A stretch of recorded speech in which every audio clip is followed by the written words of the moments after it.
Okay. చెప్పండి ఇక్కడి వరకు దేనికొచ్చారు? ఏంటి మీ సమస్య? నా ఏజ్ 48 ఇయర్స్. ఓకే. నాకు 20 ఇయర్స్ ఏజ్ ఉన్నప్పుడు నాకు జాబ్ వచ్చింది. ఓహ్! నైస్. అయితే నాకు జాబ్ వచ్చిన 1 ఇయర్ లోపలే మ్యారేజ్ అయింది మేడం. సో 21 ఇయర్స్‌కి మీకు మ్యారేజ్ అయిపోయింది. అయిపోయింది. హ్మ్. అయితే నేను ఇంట్లో పెద్ద కొడుకుని. మేము నలుగురు అన్నదమ్ములం, చెల్లెలు ఉంటుంది. నేను పెద్దాయన కాబట్టి మా నాయన చేసిండు. అయితే ఆమెకు ఇష్టం లేదంట పెళ్లి. మా భార్యకు ఇష్టం లేని మ్యారేజ్ అనమాట. ఇష్టం లేదని ఇంక ఆమె ఏ రకంగానైనా తప్పించుకుందాం అన్నట్లు 3, 4 రకాలుగా ప్రయత్నం చేసింది మేడం. ఏ సంవత్సరంలో అయింది సార్ మీ పెళ్ళి? అది 99లో సార్. 99లో. ఆవిడ ఏం చేస్తున్నారు ఆ టైంకి? ఆమె అంటే 10th అయిపోయింది, ఊరుకునే ఉన్నది. ఆవిడ ఏం జాబ్ ఏమీ లేదు, 10th అయిపోయింది.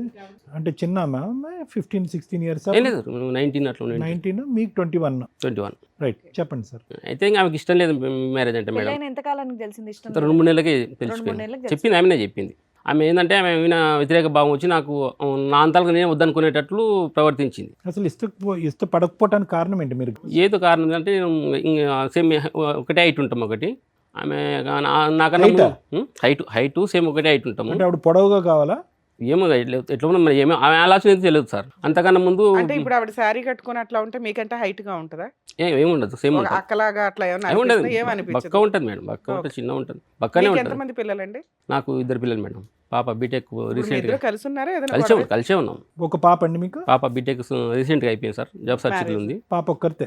బాబు 3rd ఇయర్ చదువుతుంది, బీటెక్ 3rd. ఇద్దరు సిటీలో చదువుతున్నారు. ఇద్దరు సిటీలోనే. సరే, ఒకటి హైట్ పరంగా మీ ఇద్దరి మధ్యన ఏం ఆలోచన అయితే తెలియదు సరే, కానీ మీ ఊహ నేను కావాలి. అనుకుంటా 21 ఇయర్స్ నేను జాబ్ వచ్చి కాబట్టి చిన్న ఏజ్ లాగానే కనిపించింది. నేను ఆ, చిన్న ఏజ్ లాగానే కావచ్చు. ఆ. ఆవిడ చిన్నదే కదండి ఆ టైంకి. చిన్నదే కానీ మరి ఆమె ఊహ ఎట్లా సరే, ఓకే, ఉన్నదో అదొకటి. సరే, ఒకటి హైట్, ఇంకా అంతే. వెయిటా? వెయిటింగ్ మరి ఇంకేంటి అసలు ఏం సమస్య ఇది? నేను అనుకుంటున్నా ఆమె ఆలోచన అయితే మీరు తెలియదు. అడిగారా ఎందుకు ఇష్టం లేదు నేను అని? నేను అడిగినా మేడం, అడిగితే కరెక్ట్ సమాధానం చెప్పలేదు. ఇన్నేళ్ళు ఇప్పటికీ చెప్పలేదు ఆవిడ? మీ ఇద్దరే హ్యాపీగానే ఉంటారు. బాగానే ఉన్నాం. ఏమండి, హ్యాపీగా ఉన్నారు, ఇద్దరు పిల్లల్ని అన్నారు, మీ ఇద్దరు చక్కగా ఇద్దరు కూతురు చక్కగా పెళ్లి కూడా చదువుకుంటున్నారు. అయిపోయింది. చాలా ఇబ్బందులు ఎట్లా చెప్తా సార్ ఒక మాట. సార్ చెప్పండి. అయితే ఆమె నా అంతలకు నేనే వ్యతిరేక భావం వచ్చి చెప్తాడేమో అన్నట్టు ప్రవర్తించింది. ఆ, ఆ ప్రవర్తన ఏంటంటే 2-3 రకాలుగా అయితే మెయిన్ సమస్యలు చెప్తా సార్. చెప్పండి. అయితే మేము 4 అన్నదమ్ములో 3వ తమ్ముడు ఉంటాడు, 3వ ఆయన, 3వ వ్యక్తి, మా నలుగురిలో 3వ వ్యక్తి. పెళ్ళి అయిన ఫస్ట్ టైం తొలికొచ్చిన ఆమెను. తొలికొచ్చిన తర్వాత నేను బయట కూర్చున్న ముద్ద దగ్గర కూర్చున్నా. ఇంట్లో ఇంకో రూమ్ దగ్గర మూత దగ్గర పిల్లలంతా, మా కొత్త వదిన కానీ అందరూ పిల్లలంతా కూర్చున్నారు. మా తమ్ముడు దగ్గర ఏమంటుందంటే, నేను పెళ్ళిలో నువ్వు అక్కడికి తిరుగుతుంటే నీవే పెళ్లి కొడుకు అనుకున్నాను అని. ఓకే. అంటే నేను ఈనాళ్ళు అనుకున్నదో ఇంటర్వ్యూ అనుకున్నదో నేను పక్క దగ్గరలో ఉన్నా. అదొక చెప్పి తర్వాత వాళ్ళ ఊరికి ఒక రోజు వాళ్ళ ఊరికి పోతుంటే మేము ఒక 3 కిలోమీటర్లు నడిచిపోయి బస్ ఎక్కాలి. బస్సు లేదు మాకు, బస్ కడికి తక్కువ ఉంటుంది. అక్కడ బస్ స్టాండ్ దగ్గర ఆ ఊరు బస్ స్టాండ్కి పోయి ఇళ్ళవాడినాము. బస్ కొరకు వెయిట్ చేస్తున్నాం. ఒక ముసలాము ఉండి, ఎవరమ్మా ఏం కావాలమ్మా అంటే, నాకు అన్న వర్స్ అవుతారమ్మా అని చెప్పి. ఎవరిని? నన్ను. మా అన్న వర్స్ అవుతాడు, తోలుకుపోయి ఊరు తీసుకుపోయి వచ్చిండని చెప్పి. ఇట్లాంటి డైలాగులు ఎంతకాలం క్రితం, ఎన్ని సంవత్సరాల క్రితం? మ్యారేజ్ అయిన కొత్తలో. అట్లా అయిన తర్వాత ఇంకా మళ్ళీ నేను జాబ్ చేసే దగ్గర తీసుకెళ్ళి మేడం. అక్కడ ఓనర్కి 2 పిల్లలు ఉంటారు. ఆ మాట అన్నాక మీరు ఏమనలేదా? ఏం రియాక్ట్? నాకు అర్థమైతే లేదు, ఏం చేస్తుందో నాకు అర్థమైతే లేదు. ఇలాంటి ఒక మాట అంటే గోప మీద ఒకటి బీగుతాం ఎవరైనా. లేదంటే అమ్మాయికి పెద్దవాళ్ళకి చెప్పాలి, ఏంటి నన్ను భర్త అని చెప్పి చేసుకుంటే అన్నయ్య అని అంటుంది ఏంటి, నలుగురికి పరిచయం చేస్తుంది, అసలు ఇవిడికి ఏమైనా మెంటల్ అని అడగాలిగా. అడగాలి. ఇంకా నేను అడిగలేను.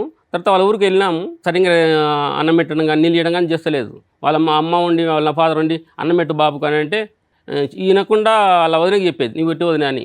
తర్వాత తింటుంటే నీళ్ళు అని అడిగినాను. నీళ్ళు అంటే నీళ్ళు ఇవ్వకుండా వినకుండా అక్కడే ఉన్నది. వాళ్ళ పెద్దన్న ఉండి తిట్టిండు, ఏం చెవులకి వాడలేవు నీళ్ళు. పెళ్ళైన కొత్తలో 2-3 నెలల్లో ఇది జరిగింది.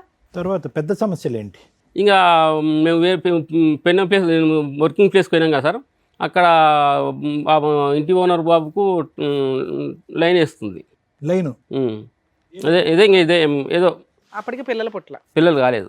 ఎలా వేస్తుంది లైను అంటే ఎలా ఏంటంటే నేను కొత్త పోయినాం కదా సార్. ఇంటి ముందరనే షాప్ ఉంటుంది. షాప్ దగ్గరికి పోయి జాకెట్ కుట్టించుకున్నది, బ్లౌజ్ కుట్టించుకున్నది. అరే మేము కొత్తగా వచ్చినాం, అప్పుడే బ్లౌజ్ ఎందుకు, అది కాక పరువుగా ఉండేవాళ్ళం, ఇద్దరం పోయి తీసుకుందాం కదా అని అడిగినా. అడిగితే నువ్వు ఒక జాకెట్ కొరకు నిన్ను అడగాలనా అని. అప్పుడు అక్కడికి వెళ్ళి ఎంతకాలం అయింది? 1 మంత్ అయింటారు. 1 మంత్లో బ్లౌజులు కుట్టించుకోకూడదా? అంటే ఇప్పుడు కొత్త అది కాక ఇద్దరం కలిసిపోయి తీసుకుని పెట్టు కదా మేడం. ఎదురు ఉన్నప్పుడు ఇద్దరు కలిసి ఎందుకు తీసుకోవాలి? ఆవిడ వెళ్ళి తీసుకోవచ్చుగా. సరే, ఓకే. లైన్ ఎలా వచ్చింది? బ్లౌజ్ కుట్టించుకున్నంత మాత్రం లైన్ ఏంటి? అట్లే అంటే నేను సార్ నాకు శాలరీ 1200. నాకు 1200 శాలరీ అప్పుడు అప్రెంటిస్ పీరియడ్ ఉంది కదా, 1200. అయితే నాకు అమౌంట్తో ఇబ్బంది ఉన్నది. నేను ఆ బాబుతో హెల్ప్ ఇచ్చుకున్నా. నాకు శాలరీ వచ్చినాక ఆ బాబుకి ఇచ్చేసిన. ఈమె దగ్గర ₹1 లేదు, నా దగ్గర కూడా లేవు. షాప్ దగ్గరికి అడిగిన ఏం పైసలు ఇచ్చిందామా అంటే ₹50 నోట్ ఇచ్చి కుట్టించుకున్నా అని చెప్పింది. ఆ బాబుకి నేను ₹50 నోట్లో 500 ఇచ్చేసిన. అట్లా డౌట్ వచ్చింది సార్. డౌట్ వచ్చి ఏమనలేదు. తర్వాత లైన్ ఐటమ్ అంటారండి, ₹50 ఇస్తే అంటే సార్ ఇప్పుడు ఎట్లా ప్రొసీడ్ అవుతారు సార్? కొత్త నాకు తెలియదు, మీరే చెప్పాలి టెక్నిక్. పరిచయం లేదు కదా మాకు, వాళ్ళు పరిచయం లేదు. బ్లౌజ్ కొట్టించుకున్నారు, డబ్బులు ఇచ్చారు, దాని ఏముందండి? అంటే ఇప్పుడు పక్క బాబుతో ఇప్పించుకోవడం ఎట్లా మేడం? ఓనర్ బాబుతో మీరు ఇవ్వట్లేదు కదా, ఎదురింటి వాళ్ళకి ఇవ్వాలి కదా, ఏం చేస్తాం? 1 month అయింది కదా. సరే అది లైన్, అది చాలా తప్పుడు పని ఆవిడ. ఇంకా నెక్స్ట్ ఏమైందంటే ఇంకా ఒకరోజు మా మామ మా ఫాదరు రైస్ తీసుకొచ్చింది సార్. ఒక తెలియకుండా ఒకరు ఉదయం ఒక మధ్యాహ్నం వచ్చిండు, 50 kgs రైస్ తీసుకొని వచ్చిండు. ఆ ఇంటి ఓనర్ వాళ్ళు ఉండి మాకు 50 కిలోలు లేని అమౌంట్ ఇస్తాను అన్నారు. అంటే మాకు అమౌంట్ ఏమొద్దు, నాకు మళ్ళీ మా వైపు ఇవ్వని చెప్పి 50 కిలోలు ఇచ్చిన. వాళ్ళకి ఇచ్చినామని ఇంకా రెండో కొడుకున్నాడు కదా, వాళ్ళ అబ్బాయి మీద నాకు అనుమానాలు అంటగడుతుంది. ఓకే, అనుమానాలు అంటగడితే ఇంకా ఒక సంవత్సరం తర్వాత ఇల్లు షిఫ్ట్ చేసాం సార్. ఈ కారణం వల్ల ఇల్లు షిఫ్ట్ అయిపోయారా? అంటే ఇంక ఎప్పుడు పంచాయతీ అవుతుంది బాగా లొల్లు అవుతున్నాయని ఇంకా షిఫ్ట్ వేరే ఆవిడంది సరిపోయింది. అదే ఊర్లో వేరే దగ్గర షిఫ్ట్ అయినాం. అక్కడ పోయినా కూడా నాకు అక్రమ సంబంధం అంటగడుతుంది. మీకే అంటగడుతుంది? నాకే అంటగడుతుంది. ఆవిడకి ఏమన్నా ఈ లైన్ ఐటమ్ అనే సబ్జెక్ట్ కాకుండా వేరే లైన్లు ఉన్నాయి ఆవిడకి?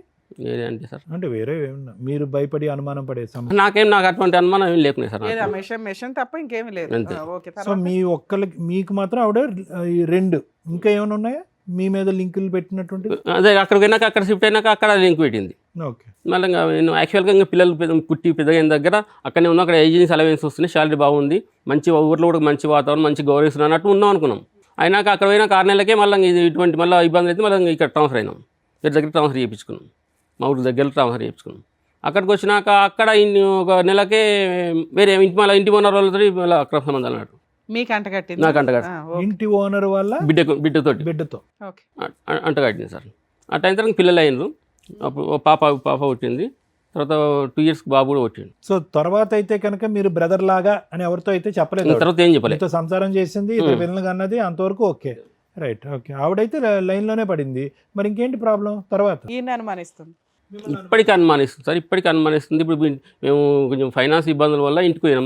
ఇంటికి అది ఇంకేమన్నా ఇన్ని సంవత్సరాలు మీ జీవితంలో మీ కలయికలో ఇంకేమన్నా అనుమానాలు ఉన్నాయా? ఇంకేమన్నా సంఘటనలు? ఆమె చేసిన కొన్ని ప్రవర్తన సార్, కొన్ని మేము ఒక టౌన్ పిల్లల ఎడ్యుకేషన్ కొరకు ఒక టౌన్ షిఫ్ట్ అయినాము. షిఫ్ట్ అయిన తర్వాత ఆమెకు పక్కన పైన ఫస్ట్ ఫ్లోర్లో ఉంటాం, 3 portions ఉంటాయి. మధ్యలో వేరే వాళ్ళు ఉంటున్నారు. అయితే అక్కడికి పోయినాక ఆమెకు 2 months పీరియడ్స్ లేట్ అయినాయి. నేను ఒక మెడికల్ షాప్కి ఒక ట్యాబ్లెట్ తెచ్చిచ్చిన. 2 tablets ఉదయం ఒకటి అది ఒకటి వేసుకొని చెప్పిండు. వేసుకుంటే ఒకటి వేసుకున్నది, ఒకటి చేతిలో పట్టుకున్నది. ఇంకా 1 గంట సేపు అయినాక మొత్తం పొరలాడుతుంది సార్. ఈ చచ్చిపోయి గోళీ ఇచ్చేసి నాకు అని. ఏది పీరియడ్స్ రావడానికి వాడినటువంటి గోళీకి చనిపోయినట్టు ప్రవర్తిస్తున్నారు? ఇది నాకు చనిపోవడానికి గోళీ ఇచ్చిండు ఇచ్చినావు అన్నట్టుగా. పక్కన సిస్టరే ఉన్నది, ఆమె కూడా చూసి మంచి గోళీ ఇదేమని అన్నది. అదొక సంఘటన. ఇంకో వాళ్ళు కాల్ చేసిపోయింది. మళ్ళీ వేరే వాళ్ళు వచ్చింది మా పక్కలకి. వచ్చినప్పుడు వాళ్ళు పూజ చేసుకుంటుంటే ఈమె ఇంకా ఇష్టం వచ్చినట్టు ఏమో మాట్లాడినాడు, వాళ్ళు తిట్టినట్టు వాళ్ళు. సార్ ఎంత 26-27 years మ్యారిటల్ రిలేషను, ఎందుకు ఇన్ని గుర్తుపెట్టుకున్నారు మీరు? ఇప్పుడు ఎప్పుడో సముద్రం అడుగున వదిలేయొచ్చు కదా, టేక్ ఇట్ ఈజీ. ఇప్పటికి లేటెస్ట్ ఇష్యూస్ చెప్తారా? సముద్రం ఈదేశారు, ఇప్పుడు ఏంటి మీకు కష్టం? ఇప్పటికి ఇప్పుడు మా భర్త మా అనే ఫీలింగ్ లేదు, బాండింగ్ లేదు. బాండింగ్ లేకపోతే ఆవిడ ఎప్పుడో వెళ్ళిపోయేది కదండి. చిన్న ఒక సంగతి మేడం, నాకు 2013లో మా నాయన సర్పంచ్కి నిలబడినాడు, 14లో ఎంపీటీకి నిలబడినాడు, 2 సార్లు ఓడిపోయిండు. సుస్థ మా ఫాదర్ ఈ సుస్థ అయింది. ఇంకా 1 నెల నుంచి తినలేడంట. ఖర్చు అయినాయి. భయపడి మా నాయన టెస్ట్ చేయించే క్యాన్సర్ లాగా డౌట్ వచ్చిందని చెప్పిన వాళ్ళు. కర్నూలు తీసుకుపోయి బ్యాప్ చేసి క్యాన్సర్ అని చెప్పిండు. 4 months కానీ ఎక్కువ బతకని చెప్పిండు. ఇంకా మా అమ్మను మా ఫాదర్ని పిలిపించుకొని కార్ వేసుకొని మేము హైదరాబాద్కి వస్తున్నాం. ఇంటికి చెప్పి ఇంకా చాలా దాకా అటు వచ్చింటాము. వస్తే మా పిల్లలు ఏడ్చుకుంటూ ఫోన్ చేసారు. అప్పటికి మా పిల్లలకు 8 సంవత్సరాలు 10 years ఉంటాయి. ఏందమ్మా అంటే అమ్మ ఊరికి వెళ్ళిపోయింది, మాకు అన్నం లేదు ఏం లేదని ఏడ్చుకుంటూ పోయింది. ఆమె కోపం ఏంటంటే వాళ్ళ ఫాదర్ చూపెడదు. ఎందుకు వాళ్ళ ఫాదర్ ఎందుకు వచ్చారు సార్ మీరు? నేనేమంటే ఇప్పటికీ నాకు ఇన్నేళ్ళు అవుతుంది కదా మేడం, నేను బయట గెలిచిన, నేను ఇంట్లో గెలవలేకపోయినా. అయినా ఇంకా అప్పులు ఉన్నాయా? అప్పులు ఉన్నాయి.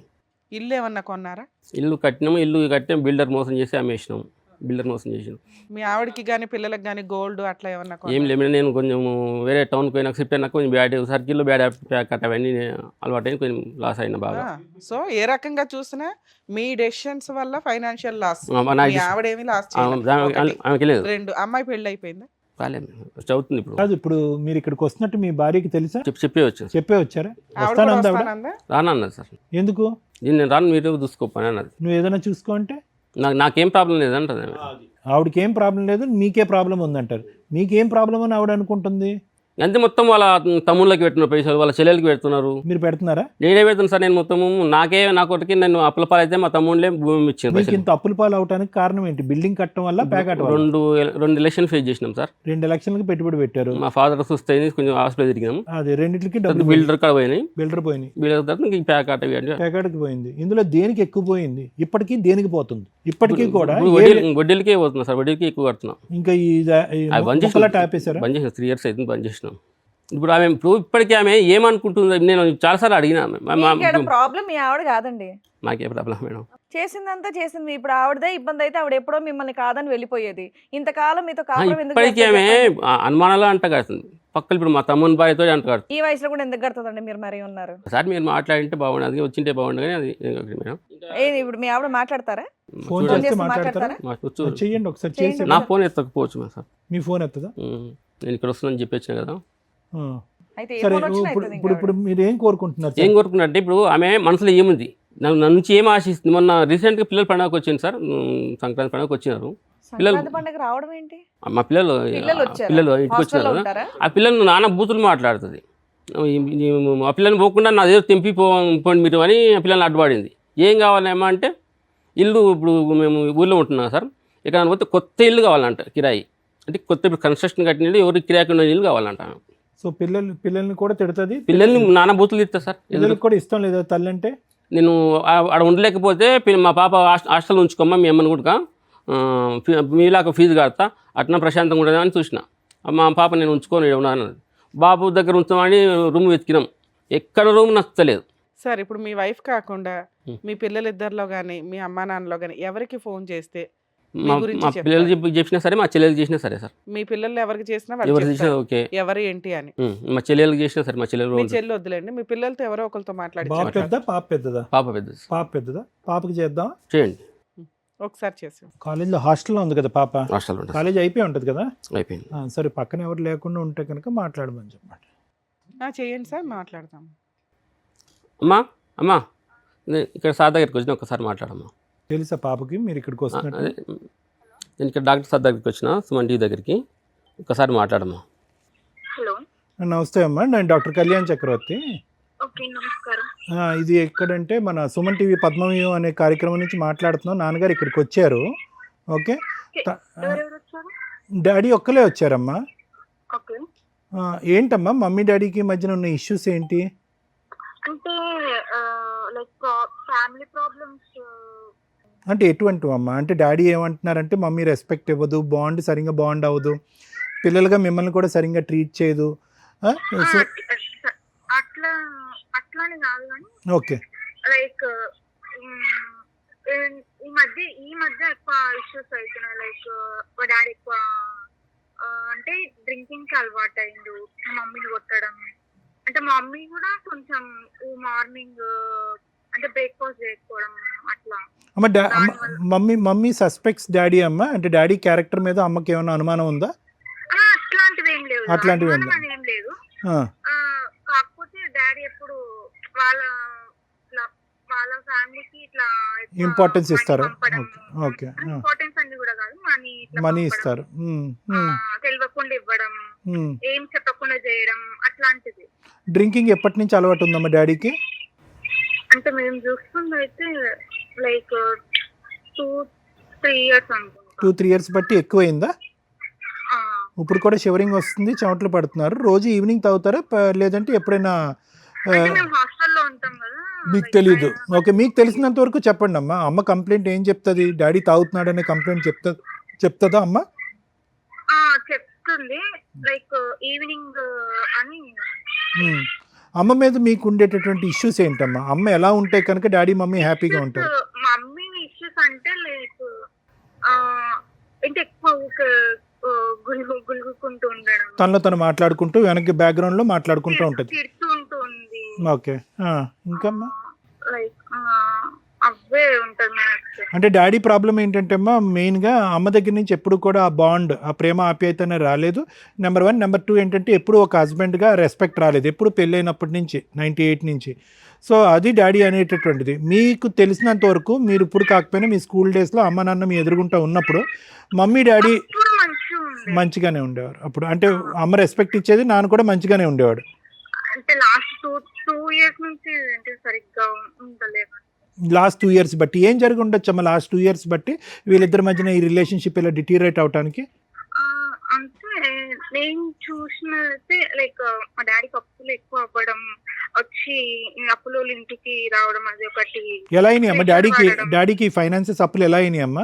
1,20,000 జీతం వస్తుంది, చాలా వరకు వడ్డీలకే వెళ్ళిపోతుందంట. ఏంటి కారణం?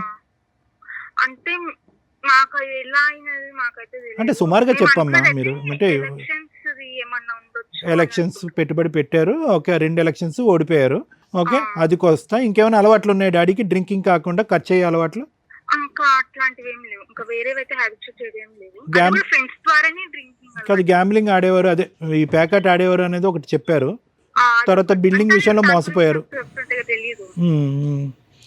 ఇవి కాకుండా ఏమైనా ఉన్నాయమ్మా నువ్వు చెప్పడానికి? మీరేం అమ్మ యాజ్ 2 చిల్డ్రన్ ఇంజనీరింగ్ చదువుతున్నట్టు రీసెంట్గా కంప్లీట్ అయింది, బ్రదర్ది కూడా 3rd ఇయర్లో ఉన్నాడు. As 2 children boy and girl, మీకు మీ మదర్ అంటే టోటల్ రెస్పెక్ట్ ఉందా? మీ అమ్మగారు అంటే మీకు గౌరవం ఉందా? వాళ్ళిద్దరు ఇష్యూస్ డిఫరెంట్ అమ్మా. But as a mother, as a father, వీళ్ళిద్దరు అంటే కనుక మీకు రెస్పెక్ట్ అండ్ లవ్ రెండు ఉన్నాయిగా? వాళ్ళిద్దరూ హ్యాపీగా కలిసి ముందుకెళ్ళాలి అనేది మీ కోరిక. బరాబర్. ఓకేనా, thank you very much. Thank you sir. ఇక్కడ ఏమి ఎక్స్పెక్ట్ చేసి మేడం నేనేమంటే ఆమె మనసులో ఏముంది, ఇప్పటికీ మమ్మల్ని నన్ను ఓన్ చేసుకుంటలేదు, కుటుంబం బంధు. ఏమండి ఆవిడ మనసులో ఏముంది అనేది వినండి. ఓన్ చేసుకోవట్లేదు, బాండింగ్ లేదు, లవ్ ఎఫెక్షన్ లేదు. ఇప్పటిది కాదు, 30 దగ్గర 28 సంవత్సరాలు బట్టి మీ ప్రయాణం ఇలాగే ఉంది అనేది ఒక మాట. కానీ దానికి పైపెచ్చు ముఖ్యమైనటువంటి చాలా ఈ మొత్తం ఎపిసోడ్లో చాలా ముఖ్యమైనటువంటి అంశం ఏంటంటే, నాకు కలిగినటువంటి ట్రామా, నాకు కలిగినటువంటి బాధ కళ్ళగట్టినట్టుగా చెప్పేటటువంటి వ్యక్తి ఎవరైనా ఉన్నారంటే నా కూతురు అని చెప్పి మీ కూతురు కలిపినప్పుడు ఈరోజు మీకు కూతురు ఏమని చెప్తుంది? ఇద్దరు చరి సమానమే, ఇద్దరు అంటే మాకు ప్రేమే, ఇద్దరు అంటే గౌరవం కూడా ఉంది అనేటటువంటి మాట అంది. మీరు ఎలా చెప్పారు అంటే కనుక పిల్లలు కూడా ట్రామాటైజ్ అయ్యారండి. ఈ మొత్తం ప్రయాణంలో పిల్లలు కూడా ఎఫెక్ట్ అయ్యారన్నది. ఎక్కడ కూడా అమ్మాయి ఒక ఇమోషన్ కానీ ఒక ఫీలింగ్ కానీ ఎక్కడ కూడా వ్యక్తపరచలేదు అని చెప్పి ఆ అమ్మాయి అబద్ధం ఆడుతుందా? కాదు. నాన్న చేసిన తప్పులు నాన్న చేశారు.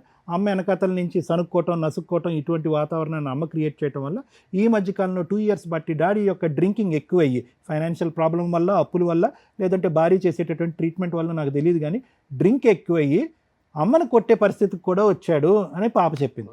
సో ఒక 4 ముక్కలు మీ గురించే చెడు చెప్పింది కానీ వాళ్ళ అమ్మ గురించి ఏమి నెగిటివ్గా ఎక్కువ మాట్లాడలేదు అమ్మాయి. నేను చాలా ఇబ్బంది పడుతున్నా సార్. ఇప్పుడు అమ్మాయి అదే ఓకే, ఇబ్బంది పడుతున్నారు అంటే కనుక ఇప్పుడు ఎక్కడ ఇబ్బంది పడుతున్నాడు? పక్కన నడిచే భర్తని హైట్ సరిగ్గా లేదు, నా బ్రదర్ లాంటి వాడు అన్నప్పుడే మొదలైంది స్టోరీ. అవును. సో ఇది కొత్తగా అప్పటి నుంచి అదే మైండ్ సెట్ అనుకునేది. Simple sir, simple logic. ఇక్కడ వరకు వచ్చి కూర్చుని మాట్లాడవలసినటువంటి కథ గాథ కాదు ఇది. 20-30 సంవత్సరాలు కాదు, 40-50 సంవత్సరాలు అయినా కూడా ఇది సింపుల్గా ఒక క్లినిక్ అట్మాస్ఫియర్లో 4 గోళ్ల మధ్యన చేసుకోవాల్సినటువంటి సింపుల్ వ్యక్తిత్వపరమైనటువంటి జరిగేటటువంటి సంఘర్షణ. సార్ ఇక్కడ ఏంటి మీ వైఫ్ ఇంటెన్షన్ ఏంటి అని తెలుసుకోవడానికి వచ్చారా? మీ వైఫ్ ఇంటెన్షన్ ఏదో ఆవిడతో మాట్లాడకుండానే చెప్పొచ్చు. ఫస్ట్ 10 మినిట్స్ మీతో మాట్లాడిన దానికే మాకు ఒక అర్థం వచ్చింది. కాకపోతే కొంచెం క్లారిటీ కోసం మీ అమ్మాయితో మాట్లాడాం. మీ అమ్మాయి కూడా తల్లిదండ్రులుగా మీ ఇద్దరికి ఫుల్ మార్క్స్ పడుతున్నాయి. పర్ఫెక్ట్. మీరు మీ వరకు పర్ఫెక్టే, ఆవిడ వరకు పర్ఫెక్ట్. మీ ఇద్దరు భార్యాభర్తలుగా కీచులాటలేవి. సుప్రీంకోర్టు రీసెంట్గా చెప్పిన పనులు ఏంటో తెలుసా? కీచులాటల్ని క్రూయాలిటీ కిందో హెరాస్మెంట్ల కిందో ట్రీట్ చేసుకోకండి. మీకు మీరు ఏదైనా ఇబ్బందిగా అనిపిస్తే కౌన్సిలింగ్లకి వెళ్ళండి అని మాత్రమే చెప్పారు. మీరు ఒక స్టేజీలోకి తీసుకొచ్చి అంటే మీకున్న గుడ్ విల్కి, సొసైటీలో మీకున్న పేరు ప్రతిష్టలకి అర్థమవుతుందా? మీ నాన్నగారు గుడ్ విల్, మీ పిల్లల good will, me professional good will, ఒక ఫ్యామిలీ తగాదాగా చూస్తే నార్మల్ కేసు ఇది, చాలా నార్మల్. మీరు కౌన్సిలింగ్స్కే వెళ్తారా ఏంటని మీరు వెళ్ళాల్సిన కేసు తప్ప మీ వైఫ్ 4 గోడల మధ్య ఉండే ఒక భార్య. ఆవిడికి ఈ నస భరించలేక ఉన్న ఆయుధం నోరు మాట్లాడుతూ ఉంటుంది, సణుగుతూ ఉంటుంది, విసుక్కుంటూ ఉంటుంది. ఏమి కొన్నారు సార్ అంటే ఏమీ లేవు, ప్యాకాట్లాడుతూ కూర్చున్నారు. అక్కడ అయిపోయింది. ఓకే. మళ్ళీ ఎదురుగా కొత్తగా ఇంకొక డ్రింక్ అలవాటు చేసుకున్నారు ఆరోగ్యం మీద. మీకు హ్యాపీగా ఎందుకు లేదంటే మీరు మీ డబ్బుని కాపాడుకోకపోవడం వల్ల.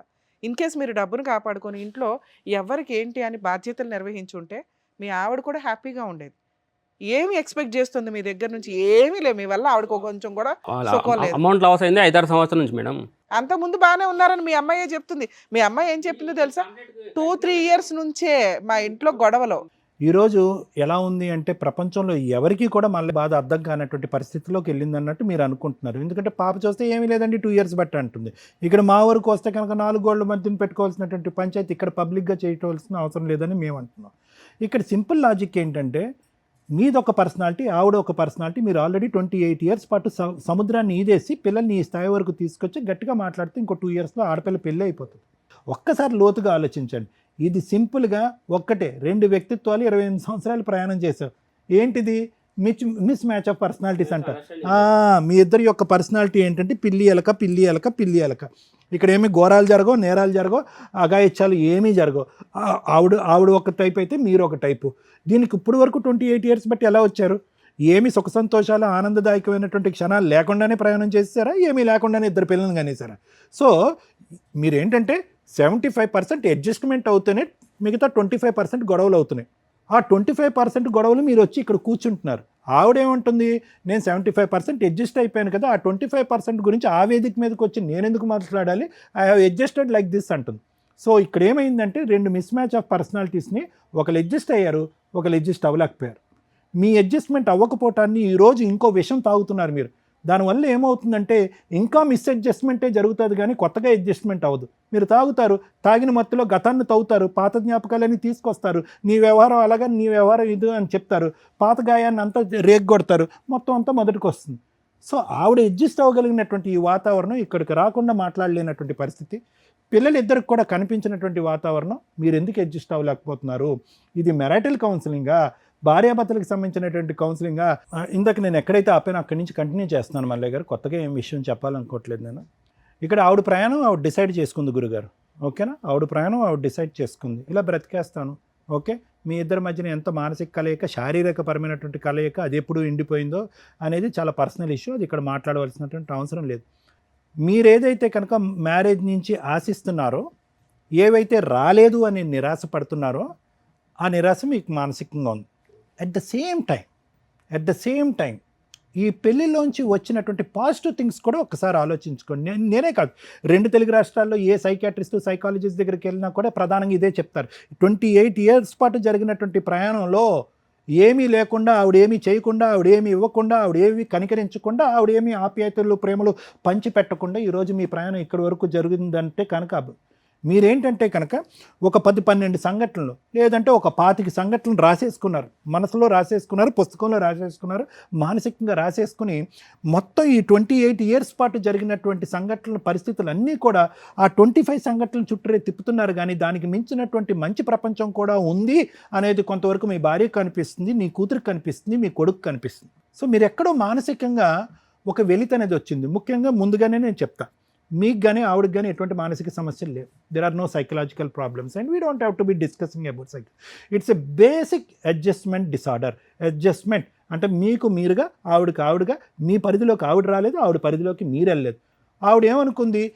ఎంత రాసి పెట్టుంటే అంతే జీవితం, ఈ జీవితాన్ని నేను ప్రశ్నించను, నా మొగుడు మారాలి అని నేను కోరుకోను, నా మొగుడు మారాలి అనేటటువంటి ఉద్దేశంతో నేను కౌన్సిలింగ్కి వెళ్ళను అనేది ఆవిడ డిసైడ్ అయిపోయింది. ఎందుకు? ఇంకో సైకాట్రిస్ట్, సైకాలజిస్ట్ దగ్గరికి వాళ్ళు వెళ్ళినా కూడా అప్పుడు కూడా మీ ప్రమేయం, మీ ప్రభావమే కానీ ఆవిడేం పరిగెట్టుకుని రాలే. అంటే ఎక్కడా కూడా ఆవిడ ఈ యొక్క బంధాన్ని ఈ విధంగా యాక్సెప్ట్ చేసేసింది, ఈ విధంగా ముందుకెళ్ళటానికి డిసైడ్ అయిపోయింది.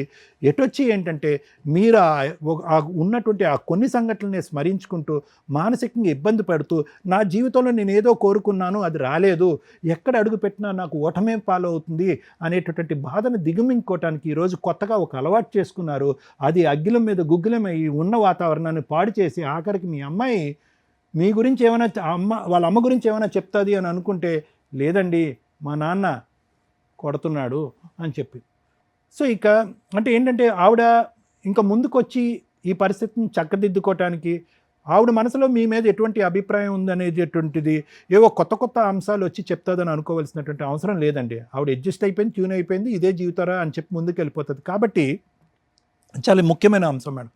చాలామంది భర్తలు కానీ అటువైపు భార్యలు కానీ భర్తలను కానీ భార్యలను కానీ బలవంతంగా క్లినిక్ వరకు ఈడ్చుకుని వస్తూ ఉంటారు. ఈడ్చుకుని కాదు కానీ బలవంతంగా మభ్యపెట్టో ఏదో చేసో లేదంటే నాకే బాగాలేదని చెప్పుకుంటూ తీసుకెళ్తూ ఉంటారు. ఇక్కడ కూడా అలా జరిగింది. మీ చేసేటటువంటి ప్రయత్నాలు ఏవైతే ఉన్నాయో ఆ ప్రయత్నాలు ఆవిడకి నచ్చేటట్టయితే కనుక సమానంగా మన ఇద్దరం మన కాపురాలని బాగు చేసుకుని చిలకా గోరింకల్లాగా ఫ్యూచర్లో ముందుకెళ్ళి హ్యాపీగా మన ఇద్దరు పిల్లలకు పెళ్లి చేద్దామని మీరు ఎంత బలంగా అనుకుంటున్నారో ఆవిడ కూడా అంత బలంగా అనుకుంటేనే ఫలితం. ఊరకనే నీకుంది పదా ప్రాబ్లము, ఇక్కడికి వెళ్దాం పదా అక్కడికి వెళ్దాం ప్రాబ్లం అనే ప్రయత్నం చేయకండి. దానివల్ల ఆవిడ ఇంకా అవమాన పాలవుతుంది, ఇంకా మీ మీద విసిగి వేసారిపోతుంది, ఇంకా గొడవ చేస్తుంది, ఇంకా గోల చేస్తుంది. ఈ సమస్య కాస్త ఇంకా అవుతుంది. వాస్తవానికి ఈరోజు మీరు ఇక్కడికి వచ్చారు, ఆవిడ రాకపోవటం అనేది మీరు చేసుకున్న పెద్ద అదృష్టం. ఆవిడ వచ్చుంటే కనుక అరే అమ్మ జీవితంలో అన్నీ అయినాయి, ఇంక ఇది కూడా అయింది, సమాజం ప్రపంచం అంతా కూడా మా జీవితాన్ని చూసేస్తుంది అని చెప్పి ఇంకా విపరీతంగా మీ మీద విరుచుకుపట్టడానికి అవకాశం. ఇది ఒకటి. అటు లోపం ఉంది అని అనుకుంటే కనుక ఎటు పోదు జీవితం. ఇటు కూడా లోపం ఉంది అని చెప్పి అటువైపు చూపెట్టేటటువంటి ఆ వేలు 4 వేలు నా వైపు కూడా చూపెడుతున్నాయేమనే ఆలోచనలోకి మీరు రండి. మీరు అర్థమైందండి. నేను మీకు ప్రత్యేకంగా చెప్పాల్సినటువంటిది ఇక్కడ లోపల మీ యొక్క ఆత్మ పరిశీలన చేసుకోవాల్సినటువంటి అవసరం ఉంది. కొద్ది తొందరపాటు చర్యలు, ఎంతో కష్టపడి సంపాదించినటువంటి సంపాదన ఈరోజు ఆవిడ ఎంతవరకు ఈ డబ్బులు తీసుకెళ్ళి ఒక ఎలక్షన్ క్యాంపెయిన్కి దారదత్తం చేయటం అనేటటువంటి అంశాన్ని ఎంతవరకు ఆవిడ ప్రోత్సహించిందో ఆ రోజుల్లో అన్నది నాకు తెలియదు. కానీ అక్కడితో మీ యొక్క ఇది స్టార్ట్ అయింది, విపరీతమైంది. తర్వాత ఎవరైతే కనుక కన్స్ట్రక్షన్కి వచ్చినటువంటి ఆ బిల్డర్ని గుడ్డిగా నమ్మి మన పర్యవేక్షణ లేకుండా మన తలనొప్పుల్లో లీనమవుతే కనుక అతను బాగా భుజించాడు, అది ఇంకో దెబ్బ తగిలింది.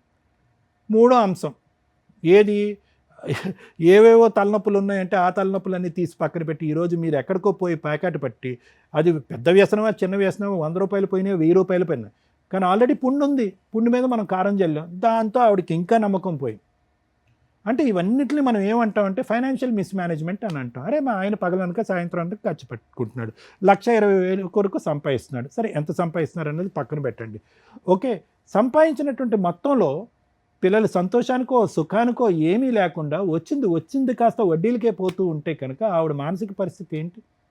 సో నేననేది ఏంటంటే ఇక్కడ ఆవిడని తీసుకొచ్చి చేసేటటువంటి కౌన్సిలింగ్, ఆవిడ మనసు మార్చాలి, ఆవిడ లోపాలు ఉన్నాయి, ఆవిడ మనసులో ఇంకా ఏముంది అని చెప్పి ఒక సిబిఐ సిఐడి ఎంక్వైరీ చేయవలసినటువంటి అవసరం లేదు. ఇద్దరు కలిసి వెళ్ళి కౌన్సిలింగ్ చేయవలసినటువంటి అవసరం లేదు. ఓన్లీ ఇంటర్పర్సనల్ కౌన్సిలింగ్ కాదా, పర్సనల్ కౌన్సిలింగ్ తీసుకోండి. మీరు నా మాట వినండి, పర్సనల్ కౌన్సిలింగ్ తీసుకోండి. నేను ఇటువంటి వాతావరణానికి ఎలా అడ్జస్ట్ అవ్వాలి, నేను ఏదైనా మానసికంగా ఆత్మన్యూన్యత భావంతో కానీ ఏదైనా ఒక డిప్రెషన్లో ఉంటే కనుక ఈ ఫ్యామిలీ గురించి దాన్ని నేను ఎలా కడిగి వేయాలి, దానికి ఎటువంటి సలహా సూచన తీసుకోవాలి, డ్రింక్ జోలికి వెళ్లకుండా నేను ఎలా ఉండాలి, ఆవిడ దగ్గర నుంచి ఏదైతే రాబట్టుకోవాలనుకుంటున్నానో ఇది సోకాల్డ్ ప్రేమ ఆప్యాయతగా ఇవన్నీ ఉన్నాయో ఇవన్నీ రాబట్టుకోవటానికి నేను ఏ విధంగా వ్యవహరిస్తే కనుక ఆవిడకి నచ్చే విధంగా ఉంటుంది, ఎక్కడ తగ్గాలి ఎక్కడ దిగాలి. సో ఇటువంటి ఆలోచనల గురించి ఓన్లీ పర్సనల్ కౌన్సిలింగ్ అనేటటువంటిది కొన్ని ప్రక్రియలు ఉంటాయి. దానికి వెళ్తే కనుక ఫస్ట్ మోస్ట్ ఇంపార్టెంట్ మీరు మానసికంగా స్టెబిలైజ్ అవుతారు, ఈ నెగిటివిటీలోంచి బయటకు వస్తారు, ఈ మ్యారేజ్లోంచి కూడా ఒక ప్రొడక్టివిటీని చూస్తారు, మా వైఫ్ నుంచి కూడా ఓకే చెడే కాదు మంచే జరిగిందనే ఒక నమ్మకం వస్తుంది. ఇదైతే నా అభిప్రాయం అండి. ఆవిడని బలవంతంగా ఆ గుర్రాన్ని చెరువు వరకు తీసుకెళ్ళగలరు కానీ నీళ్ళు అయితే తాగిపించారు. Thank you. సుమన్ టీవీ ద్వారా పద్మవ్యూహం, న్యాయవేదిక, అందమైన జీవితం, ఇట్లా ప్రజలకి డైరెక్ట్గా కొంతమందికి, ఇండైరెక్ట్గా కొంతమందికి ఏదో రకంగా సోషల్ సర్వీస్ చేయాలన్న ఉద్దేశంతో ఈ ప్రోగ్రామ్స్ కంటిన్యూ చేస్తూ వెళ్తున్నాం. ఇలాంటివి మమ్మల్ని నమ్ముకొని డైరెక్ట్గా కొంతమంది వచ్చినప్పుడు ఇది వ్యూయర్స్కి ఎంటర్టైన్ చేయడం కోసం కాదు ఈ ప్రోగ్రామ్స్. ఇలాంటి ఒక కష్టం వస్తే ఎక్కడ సాల్వ్ చేసుకోవాలి, ఎలా సాల్వ్ చేసుకోవాలి, రాకుండా ఉంచుకోవడం ఎట్లా, అరే మనం కూడా వీళ్ళ టీవీ షోలో కూర్చోవాలని అనుకోకూడదు. అందరికీ ఈ స్టేజ్ అవసరమే లేదు. అది చూసి నేను ఎట్లా రియలైజ్ అవ్వాలి, ప్రాబ్లమే రాకుండా ఎలా ఆపుకోవాలి, వచ్చేసింది లీగల్గా ఎలా వెళ్ళాలి, లేదా సైకలాజికల్గా వెళ్ళాలా అవసరం లేదా, అవసరం ఉంటే వెళ్ళాలా లేదా, ఎవరికైనా చెప్పి వెళ్ళాలా, ఎవరినైనా తీసుకొని వెళ్ళాలా, ఎందుకంటే జ్వరం వస్తే ఎలా వెళ్తామో ఇది కూడా అవసరం అనుకొని మీకు మీరు రియలైజ్ అవ్వండి. అన్ని టీవీ షోల్లో పెట్టుకుంటే మ్యాక్సిమం మీకు తెలియపోవచ్చు. లీగల్గా నాకు తెలిసినప్పుడు మీకు చాలా వరకు నా మాటలు కట్ చేసే వెయ్యాలి. ఎందుకంటే అంత ప్రొటెక్టివ్గా చూసుకోవడానికే నా వంతు ప్రయత్నం నేను చేస్తాను. ఇక్కడ ఒక ఎపిసోడ్ చేసి మీరు వెళ్ళిపోతే వీళ్ళకి లక్షల ఖర్చులతో ఉంటాయి. అది టెలికాస్ట్ చేయాల్సిన పరిస్థితి వస్తే మీకు ఇబ్బంది అవ్వకూడదు. అది గుర్తు పెట్టుకొని దయచేసి ఇక్కడ దాకా రండి. ఎందుకంటే ఇది మీ ప్రొఫెషనల్ మీదో మీ జాబ్స్ మీదో మీకు లీగల్ ఎఫెక్ట్ అస్సలు పడకూడదు. ఎవరినో ఇన్సల్ట్ చేయడానికో ఏదో తేల్చేసుకోవడానికో ఇక్కడ దాకా రాకండి దయచేసి, ఇది రిక్వెస్ట్. అలాగే ఇలాంటి ఒక ప్రాబ్లం ఉంటే ఒక ఎడ్యుకేటెడ్ పర్సన్ మన దగ్గరకు వచ్చారు, ఇవి కొన్ని మాటలు మేము చెప్తుంటే ఇబ్బంది అయిపోద్ది ఆయనకి. సో అవి మేము ఆపుతున్నాం. అరే ఇదేంటి ఇట్లాగే చెప్పారేంటని అనుకోండి. ఎందుకంటే మీకోసం ఎంటర్టైన్మెంట్కి చేయట్లా. ఇందులో ప్యూర్గా నేను చెప్పేది, ఇలాంటి ఒక ప్రాబ్లంతో ఎవరైనా ఉంటే దయచేసి ముందు పెద్ద మనుషుల పంచాయతీ పెట్టుకోండి. పెద్ద మనుషుల్లో ఈ విషయాన్ని ఇది చేయండి. అక్కడ పరువు పోద్ది అనుకుంటే టీవీ షో అంటే కొన్ని లక్షల మంది చూసే ప్రోగ్రామ్స్ ఇవి. మిమ్మల్ని మేము ఎంత ఇది చేసినా కూడా మీకు తెలిసిన వాళ్ళు ఎవరైనా రికగ్నైజ్ చేయొచ్చేమో, అయినా జాగ్రత్తగానే మాట్లాడతాం. మీకు తెలియని మిమ్మల్ని రక్షించడం కూడా మా బాధ్యత. సార్ మీ కేసులో కూడా నేను అలాగే మాట్లాడుతున్నా. మేజర్ ప్రాబ్లమ్స్ మీ కేసులో నాకు అస్సలు కనిపించట్లా. ఒక భార్యాభర్తల మధ్య ఉండే సహజమైన ప్రాబ్లమ్స్ మీ కేసులో ఉన్నాయి. కొన్ని పాయింట్స్ మీరు 25 ఏళ్ల పాయింట్స్ గుర్తుపెట్టుకుంటాం అంటే మామూలు విషయం కాదు. అంత మెమరీ ఉంది, అంత మంచి పొజిషన్లో మీరున్నారు. మీరు నలుగురికి చెప్పే పొజిషన్లో ఎలాంటి ప్రాబ్లంతో మీ దగ్గరికి ఎవరైనా వస్తే మీరే ఆ ప్రాబ్లం సాల్వ్ చేసి అవతల పడేస్తారు. అంత స్టామినా ఉంది మీ దగ్గర, అంత మెంటల్ స్టెబిలిటీ ఉంది. అలాంటి మీరు ఒక భయంతోటో ఇన్సెక్యూరిటీతోటో ఇక్కడ దాకా వచ్చేసారు. ఇక్కడ మీ గౌరవం మాకు చాలా ఇంపార్టెంట్. అలాగే మీ ప్రాబ్లం సాల్వ్ చేయడం కూడా మాకు ఇంపార్టెంట్. ఫస్ట్ అసలు ఫ్రీ అవ్వండి. మీ కేసులో ప్రాబ్లమ్సే లేవు. మీరు 1 గంట కూర్చోండి సార్. 1 గంట కాదు, ఇవాళ మేము ఆఫ్టర్నూన్ నుంచి ఎపిసోడ్స్ చేస్తున్నాం. నైట్ 12 అవ్వచ్చు ఈరోజు. ఒక్కొక్క ఎపిసోడ్ వింటుంటే మీకు అర్థం అవుతుంది ఇన్ని కష్టాలు ఉంటాయా, జీవితాలు ఇంత నరకం పడుతున్నారు, ఇన్ని మెలకువలు ఉంటాయి, ఎన్ని ఒకదానికి మేము ముడి తీద్దాం అనుకుంటే ఇంకోటి ఉంటానే ఉంటాయి. మీది సాఫ్ట్ కేసు, 1 సైడ్ వార్. మనదే తప్పు, మనమే కరెక్ట్గా ఆలోచించట్లా. ఆ ఇంటికి మీరు మహారాజు సార్. ఆ సామ్రాజ్యాన్ని వేయాలి. మీకున్న మెచ్యూరిటీ లెవెల్స్ మీ ఆవిడకు ఉండవు కదా. ఆవిడ ఇంట్లో 4 గోడల మధ్య ఉండే స్త్రీ. ఆవిడని ఎలా డీల్ చేసుకోవాలి, మీ ఫ్యామిలీ మెంబర్స్ని ఎట్లా డీల్ చేసుకోవాలి, నీ పిల్లల పరువు పోకుండా ఎలా డీల్ చేసుకోవాలి, మీ ప్రొఫెషనల్ గుడ్ విల్ పోకుండా ఎలా డీల్ చేసుకోవాలనే బాధ్యతలు మీ మీద ఉన్నాయి. అది వదిలేసి నాకే ప్రాబ్లం అని ఎలా వస్తారు? వాళ్ళందరి ప్రాబ్లమ్సే మీ ప్రాబ్లమ్స్, మీకు ప్రాబ్లమే కాదు. మీరు భరించాలంతే. ఎప్పుడు మీ వైపు వెనకాల మేము ఉంటాం. మీ వైఫ్ నిజంగా గయాళ గంప అయితే 25 ఏళ్ళు మీరు అట్లా భరించేశారు, మీరు మీ వైఫ్ కూడా. ఈ రోజున భరించడానికి మీ ఇద్దరి మధ్య ఓపిక అయిపోయింది. ఒక 3-4 ఇయర్స్ నుంచి భరించడానికి ఓపిక అయిపోయింది. మీ క్యారెక్టర్ ఆవిడ అనుమానించటం కాదు. ఇందాక మీకు మిడిల్లో మాట్లాడినప్పుడు చెప్పా, ఫైనాన్షియల్ స్ట్రగుల్స్ మిమ్మల్ని ఒక ఆట ఆడేసుకుంటున్నాయి. మీరు ఇంట్లోకి హ్యాపీగా వెళ్ళగానే లక్ష్మీదేవి కలకలా నవ్వుతూ మిమ్మల్ని మీ వైఫ్ పిలవాలి అంటే మీ దగ్గర ఏం మార్క్స్ పడుతున్నాయి? ఒక్క మార్క్ చెప్పండి, నాకు ఈ మార్క్స్ పడతాయి మేడం మా వైఫ్ దగ్గర అని. ఆ అమ్మాయి మిమ్మల్ని భరిస్తుంది, వేరే ఆప్షన్ లేదు ఆవిడకి. ఆవిడ మీకు ఎట్లా ఇప్పుడు ఓపిక అయిపోయి ఏమీ ఆలోచించకుండా ఇక్కడ దాకా ఎలా వచ్చేసారో మీ వైఫ్కి కూడా వయసు అయిపోయింది, ఓపిక అయిపోయింది. నాకు వదిలిచేయండి ఇన్ని. ఆవిడ ఏదన్నా మిమ్మల్ని భరిస్తుందంటే మీ పిల్లల పెళ్ళిళ్ళ కోసం, వాళ్ళ కోసం స్టిల్ ఆవిడ ఇంకా ఆలోచిస్తుంది. మీరు ఆలోచించకుండా ఇక్కడ దాకా వచ్చేసారు. మీరు వెళ్ళాల్సిన ప్లేసులు వేరు. కౌన్సిలింగ్స్కి వెళ్ళాలి, ట్రీట్మెంట్స్కి వెళ్ళాలి. మేడం ఆవిడ రాదు మేడం, వద్దు. మీరు పర్ఫెక్ట్ స్టేజ్లో ఉన్నారు సార్. ఇలా మీతో ఎవరన్నా మేబీ మీరు ఎవరితో ఓపెన్గా షేర్ చేసుకొని ఉండరు, పరువు పోతుందో ఇంకొకటో అని. ఇక్కడ మీ గురించి ఎవరికీ తెలియదు, మీరు ఓపెన్గా షేర్ చేసుకున్నారు. మేం చెప్తున్నాం, కొన్ని 100 కేసులు చూసాం. ఇక్కడ పెద్ద హెరాస్మెంట్స్ లేవు. మీకు ఆన్సరే అవసరంలా. మీ ఆవిడకి ఆల్రెడీ మార్క్స్ పడిపోయింది, భరించేసింది మిమ్మల్ని. మీరు రియలైజ్ అవ్వాలి. మీ సామ్రాజ్యం కూలిపోతుంది మీరు ఇలాగే ఆలోచిస్తే. మీ పిల్లల లైఫ్ మీ చేతుల మీద ఇలా ఊగిసలాడుతున్నాయి. మీ ఇద్దరిలో ఏ ఒక్కళ్ళు రాంగ్ డెసిషన్ తీసుకున్నా భరించలేక పిల్లలు సముద్రంలో మధ్యలో పడిపోతారు. అదృష్టం ఏంటంటే మీరు చేసిన బంపర్ పని పిల్లలిద్దరిని బయట చదివించడం. మీ ఇద్దరి కీచులాట్లో వాళ్ళు ఉంటే వాళ్ళ నరకమే కనిపించేది. వాళ్ళ చదువుతో బయట ఉన్నారు చూసారా, సూపర్. అలాగే మీరు ఇంకో ఆలోచన కూడా చేశారు, ఆ చదువుతో పాటు ఈవెన్ కూడా ఏదైనా హాస్టల్లో కొన్ని రోజులు అట్లా ఉంచితే గ్యాప్ వస్తుంది చూసారా, రిలాక్సేషన్. మీరు రోజు అదే ఇంట్లో ఇష్టం లేకుండా ఒక మనిషి మనకు కనిపిస్తున్నాడు. మీరు లేనంత వరకు మీ ఆవిడ ఫ్రీగానే ఉంటుంది. ఆవిడ ఆల్టర్నేట్ ఏదో ఎత్తుక్కుంది, టీవీ చూడడమా, ఇల్లు పని చేసుకోవడం, పిల్లలతో మాట్లాడడమా, అమలక్కల కబుర్లా, ఇంతే. ఇంకేమి లేవు ఆవిడకి. అమలక్కల కబుర్లు ఏముంటాయి, మీ ఇంట్లో వాళ్ళ మీద చెప్పుకోవడం, మీ మీద చెప్పుకోవడం, ఆడిపోసుకోవడం, ఏడవటం, ఇంతే. ఇది నిజంగా ఆవిడకి మంచి ఫ్రెండ్స్ దొరికితే ఆవిడకి ట్రీట్మెంట్ జరిగిపోయినట్లే లెక్క. అమ్మలక్కల కబుర్లు కూడా ఒక టైప్ ఆఫ్ ట్రీట్మెంటే. వాళ్ళకున్న టెన్షన్ ఇంకొకరికి చెప్తే వాళ్ళు వింటే వీళ్ళకి చాలా ప్రాబ్లమ్స్ క్లియర్ అవుతాయి. ఈ రోజున అంత అమలక్కల కబుర్లు చెప్పుకునే వాళ్ళు లేరు, వినేవాళ్ళు లేరు, విన్నా వాళ్ళు ఎవరైతే ఉన్నారో జాగ్రత్తగా ఉంచేవాళ్ళు లేరు. నమ్మకం ఉండాలి. ఒక బెస్ట్ ఫ్రెండ్ ఉంటే వాళ్ళిద్దరూ షేర్ చేసుకుంటుంటే ప్రాబ్లంలో 90% లోపల ఉన్న నెగిటివ్ వైబ్రేషన్స్ ఫ్రీ అయిపోతాయి. ఇంకొక 10-20% ఆ పూజలు పునస్కారాలు. ఇక మిమ్మల్ని చూసినాక ఎలాగో బీపీ వస్తుంది, అవి కొంచెం కంట్రోల్ అవుతుంటాయి ఏ రోజుకి ఆ రోజు. అర్థమవుతుందా? మీ ఆవిడ అంతే, ఆవిడకున్న తెలివితేటలకి ఆవిడ అంతే. కానీ మిమ్మల్ని మేము రిక్వెస్ట్ చేయాలి, మీరు ఒక రేంజ్ ఆఫ్ తెలివితేటలు ఉన్న వ్యక్తి, సూపర్ మార్క్స్ పడుతున్నాయి ఒక మీ ప్రొఫెషన్ వైజ్గా మిమ్మల్ని చూస్తుంటే. అక్కడి వరకు మీరు 100 మార్క్స్ తెచ్చుకొని ఇంటి దాకా వచ్చేసరికి ఫెయిల్ అయిపోయారు. ఒక భర్తగా, ఒక తండ్రిగా, ఒక సొసైటీలో ఒక మంచి గుడ్ విల్ ఉన్న వ్యక్తిగా. ఇది కరెక్ట్ కాదని నా రిక్వెస్ట్ సార్. ఏం చేయాలి మీరు ఇప్పుడు? ఈ ప్రాబ్లం నుంచి సొల్యూషన్ ఎట్లా? నాకు ఇక్కడ ఎక్కిపోయింది, ఆ 10 పాయింట్లు 20 పాయింట్లే నాకు డెడ్ అని తిరుగుతున్నాయి. ఇప్పుడు నేను చెప్పింది మీకు అర్థమై ఉంటే మీ ఆవిడ పాత్ర వరకు ఆవిడ పర్ఫెక్టే. ఆవిడ ఈ రోజున మిమ్మల్ని వదిలేస్తే కుక్కలు చించిన ఇస్తారా అంటారు చూడు, మీ లైఫ్ అలా అయిపోద్ది.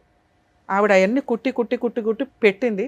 ఆవిడ ఓపిక అయిపోయినాక మేము ఆవిడ బతులాడడం, ఆవిడ ఇక్కడికి రాకుండా ఉండడం ఆవిడ మీకు ఎంతో ప్లస్ పాయింట్ చేసినట్లు లెక్క. ఆవిడ ఇక్కడికి వచ్చి ఉంటే మేము ఈ ఎపిసోడ్ ఆపేయాల్సి వచ్చేది, ఎందుకంటే చాలా విషయాలు మాట్లాడాల్సి వచ్చేది. గబగబా మీ మీద ఏదైనా మాట్లాడితే యూజ్ అవ్వదు, ఎందుకంటే మిమ్మల్ని రక్షించుకోవాలి మేము ఇక్కడ. మీరున్న ప్రొఫెషన్కి కానీ, మీరు ఇక్కడికి వచ్చిన విధానానికి కానీ మిమ్మల్ని మీ గౌరవాన్ని మేము కాపాడాలి. అర్థమవుతుందా? సో దానివల్ల ఆవిడ వరకు రాకపోవడం మంచిదే. అరే ఆవిడ వస్తే ప్రాబ్లం సాల్వ్ అవుతుంది అనకండి, ఆవిడ లేకపోవడం వల్ల మన ప్రాబ్లం ఇప్పుడు సాల్వ్ అవుతుంది. మీ కూతురు ఎట్లాగో ఇన్నోసెంటు, తన బాధ్యతలు తను, మీ ఆవిడ కూడా మీకు అంతే. మిమ్మల్ని నమ్ముకొని వచ్చింది. మీ కూతురికి మీరు బాగానే చేశారు, మీ కొడుక్కి బాగానే చేస్తున్నారు ఒక తండ్రిగా, కానీ మీ భార్యకి మీరు బాగా చేయట్లా అని నేను ఫీల్ అవుతున్నా. ఇక్కడ నుంచి ఆలోచించండి. మా అమ్మ నాన్నకి చేస్తున్నాను ఎలక్షన్స్ కోసం, నా కూతురు కొడుకులకి చదువుల కోసం చేస్తున్నాను, హాస్టల్లో ఉంచాను, సూపర్గా చూసుకుంటున్నాను, అప్పుడప్పుడు వస్తున్నారు సరదాగా అమ్మ నాన్నతో టైం స్పెండ్ చేసి వెళ్తున్నారు. మీ ఆవిడ ఎక్కడికి వెళ్తుంది? 24 hours 365 days ఆ ఇంట్లో నరకం పడుతూనే ఉంది. తనకి హ్యాపీయే లేదు. మీరిద్దరు కలిపి ఊర్లు వెళ్ళరు, షికార్లకి వెళ్ళరు, టూర్స్ వెళ్ళరు. 2 పిల్లలు ఇంట్లో లేనప్పుడు మీరు ఎంత హ్యాపీగా ఎంజాయ్ చేయాలో తెలుసా? మీకు ఆ ఇంట్లోకి వెళ్తేనే పాములు జర్లు పాకుతుంటాయి, ఆవిడకి మీరు వస్తుంటేనే బిక్కు మనం వచ్చాడరా బాబు అని. ఇది ఫెయిల్యూర్ కింద లెక్క. దీన్ని మీరు సాల్వ్ చేయాలి, మీరే సాల్వ్ చేయాలి. మీ చేతిలోనే ఉంది, మా ఎవ్వరి చేతుల్లో లేదు. మీ కూతురు ఎంతో, మీ అమ్మ ఎంతో, మీ భార్య అంతే. మిమ్మల్ని నమ్ముకొని వచ్చింది, మీరు ఒక మగాడని ప్రూవ్ చేసింది, మీకు ఎవ్రీడే వంట చేసి పెడుతుంది, పని అమ్మాయి కింద ఉంది. ఒక్క హక్కుగా మీ పక్కన సింహాసనం మీద కూర్చోవలసిన మీ వైఫ్ కొంచెం గయాళి గంపలాగా ఎందుకు అయ్యింది, తింగరగా ఎందుకు మాట్లాడుతుంది అంటే మన ప్రవర్తన. అవేంటి? మేలిగో. ఆవిడలో తప్పులు ఎతుకుతున్నామే తప్ప మనలో ఏం తప్పులు ఉన్నాయి? ఎందుకు అమ్మాయి అలా మాట్లాడింది? పోని చిన్నపిల్ల వదిలే, మీ రేంజ్ ఏంటి, ఆవిడ రేంజ్ ఏంటి, అట్లా ఉంది. ఆలోచించి అర్థం చేసుకోగలిగేంత కెపాసిటీ మీకు మాత్రమే ఉంది, ఆవిడకి లేదు. ఆవిడని బుజ్జగించి ఆలోచించేలాగా చేసి మీ వైపు తిప్పుకోవడం మీ బాధ్యత. సరే, అక్రమ సంబంధాలు అంటగట్టింది. పూర్తిగా అక్రమ సంబంధాలు మీకు ఎక్కడ అంటగట్టలేదు సార్. ఓన్లీ ఇన్సల్ట్గా మాట్లాడడం కోసం ఎక్కడొక్కడ కోపం ఎక్స్ప్రెస్ చేయాలి మీ మీద. మీరేవి తప్పులు కనిపించట్లా, ఒక్క ఫైనాన్షియల్ తప్పులు తప్ప. అప్పుడు మిమ్మల్ని ఇన్సల్ట్ చేయడానికి ఉన్న ఆయుధం ఏంటి? నువ్వు దాంతో తిరుగుతున్నావు, దీంతో తిరుగుతున్నావు, దాని ఎంక చూస్తావు, దీని ఎంక ఇంతే. అది మీకు కూడా తెలుసు, మీ మనస్సాక్షికి కూడా తెలుసు. మీ క్యారెక్టర్ని ఆవిడ ఎక్కడా తక్కువ చేసి మాట్లాడట్లా, ఇన్సల్ట్ చేస్తుంది అంతే. మీరేదో నిజంగా అక్రమ సంబంధాలు పెట్టుకుని తిరిగారని ఆవిడ ఎప్పుడు అనలా. ఇదిగో దాంతో తిరుగుతున్నావు, దీంతో అన్నావు, దీంతో, ఇదే మిమ్మల్ని ఇన్సల్ట్ చేయడం ఆవిడ టార్గెట్. ఆవిడ కోపాన్ని ఎక్కడో ఒకటి ఎక్స్ప్రెస్ చేసుకోవాలి కాబట్టి. 2, ఫైనాన్షియల్. మీ పేరెంట్స్కి మీరు సపోర్ట్ చేయడం బాగానే ఉంటుంది. ఇప్పుడు మనం సింహాసనం మీద కూర్చున్నప్పుడు మనం సింహాసనమే అమ్మేసి ఇవ్వడం ఉంది చూసారా? పోనీ అది కూడా ఒక వరకు ఓకే, పోన్లే ఓ సింహాసనం కాదు ఇంకోటి కొనుక్కుందామని. ఆ కొనుక్కోవడానికి ప్యాకార్డులు వేండి ఏంటి సార్? ప్యాకార్డితే ఎక్కడ వస్తుంది? ఉన్న ప్లాస్టిక్ చైర్ కూడా పోతుంది, అది పోయింది ఇక్కడ. ఇవన్నీ మీరు తీసుకెళ్ళి ఈ టెన్షన్స్ ఎక్కడ పడేస్తున్నారు? ఇంట్లోకి వెళ్ళి ఆ నెగిటివ్ వైబ్రేషన్ వేస్తున్నారు. ఇల్లు ఒక పాజిటివ్ వైబ్రేషన్, హ్యాపీగానే ఉండాలి. హ్యాపీగా ఉండాలంటే అప్పుడప్పుడు గొడవలు అవుతాయి, వాటిని సాల్వ్ చేసుకోవాల్సిన బాధ్యత మీకు మాత్రమే. నాకు తెలుసు అసలు మీకు ఏ ట్రీట్మెంట్ అవసరం లేదు, ఏ కౌన్సిలింగ్ అవసరం లేదు. చిన్న పిల్లలు కొత్తగా మ్యారేజ్ అయితే 2-3 years వాళ్ళు ఎలా ఆలోచిస్తారో అంత ఇన్నోసెంట్గా ఎందుకు వచ్చారా అనేది నా బాధ, అంతే సార్. ప్లీజ్ ఒకవేళ అలాంటి ఏదైనా కౌన్సిలింగ్ ఉంటే మీరు ఏం మాట్లాడకండి సార్, మీరు ఏదైనా మాడితే నేను ఇంకేం మాట్లాడాలి, అది కరెక్ట్ కాదు. మీ కేసులో అసలు కరెక్టే కాదు. ప్లీజ్ ఏదైనా కౌన్సిలింగ్ కావాల్సి వస్తే సీక్రెట్గానే వెళ్ళండి. మేడంని మేము కూడా రిక్వెస్ట్ చేస్తాం అంతగా అయితే, ఎందుకంటే మిమ్మల్ని మార్చుకోవడం ఆవిడకి అవసరం, ఆవిడని రక్షించుకోవడం మీకు అవసరం. మీ నలుగురు ఒక టీం, ఒక కుటుంబం. దయచేసి నా రిక్వెస్ట్, తాగడ ఆపేయండి సార్, మీ రేంజ్ కాదు. ఆ ప్యాకాట ఆపేయండి సార్, మీ అస్సలు రేంజ్ కాదు. మీ ప్రొఫెషన్లో మీరు సంపాదిస్తున్నది ఈ వడ్డీ చక్ర వడ్డీలు పంచాయతీలు ఏవైతే ఉన్నాయో మీరు తలుచుకుంటే మ్యాక్సిమం 1-2 yearsలో క్లియర్ చేసి అవతల పడేస్తారు. ఇక ఎలక్షన్స్ అంటారా, ఇప్పటిదాకా మీరు చేసిన హెల్ప్ చాలు, ఇంకా చేయకండి.